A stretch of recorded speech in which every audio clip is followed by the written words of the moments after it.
Someone who recently stayed at a Sioux Falls homeless shelter has tested positive for COVID-19.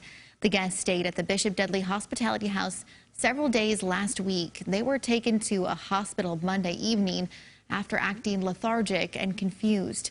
The executive director says it's the first known case at the shelter.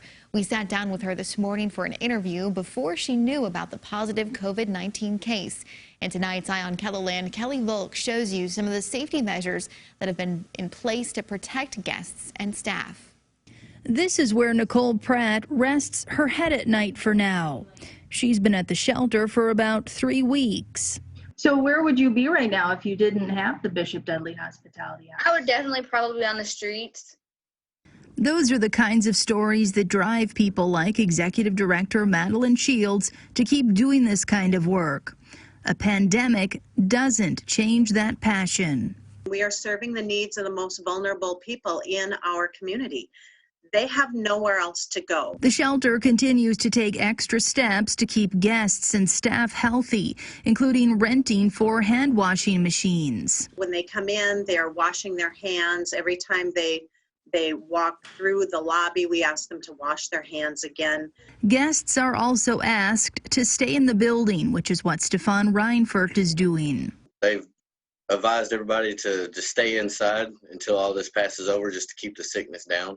Shields says social distancing is difficult in close quarters, but the Bishop Dudley Hospitality House has made some changes. What we are doing is we are trying to move people around the building to spread them out. We have opened up our overnight room during the day to be able to spread some of our more vulnerable guests out, people who have disabilities, who have major health issues. Staff members are wearing masks. Many guests are putting them on too. Face masks are a big one. But it's a challenge to keep enough of them on hand. When we're at home or when I'm in my office, I don't have to wear that mask. Our guests don't have a space that they can go where they can take that off. And so when you have a mask on 24 hours a day, 7 days a week, it's difficult to keep it in good condition. Of course, there's lots of sanitizing going on. In fact, Shields says guests are volunteering to do extra cleaning. Our guests are taking this extremely seriously. The anxiety here is very high. Many people are worried.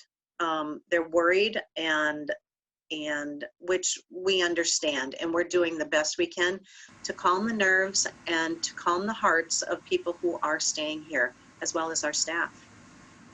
Shields says staff are working more hours than they ever have before. The most challenging part is we are very concerned that if our staff gets sick, then what do we do? You know, how are we going to continue to care for others if our staff is sick? But for now, Shields and her staff will keep doing the work they feel called to do. This is our mission, and we will continue to do our mission as long as we possibly can. Because people like Pratt need a safe place to sleep at night. With Eye on KELOLAND, I'm Kelly Volk. Now, there are ways you can help the Bishop Dudley Hospitality House right now. The shelter is in need of prepared food donations to feed 120 to 140 people a day. They also need face masks and monetary donations.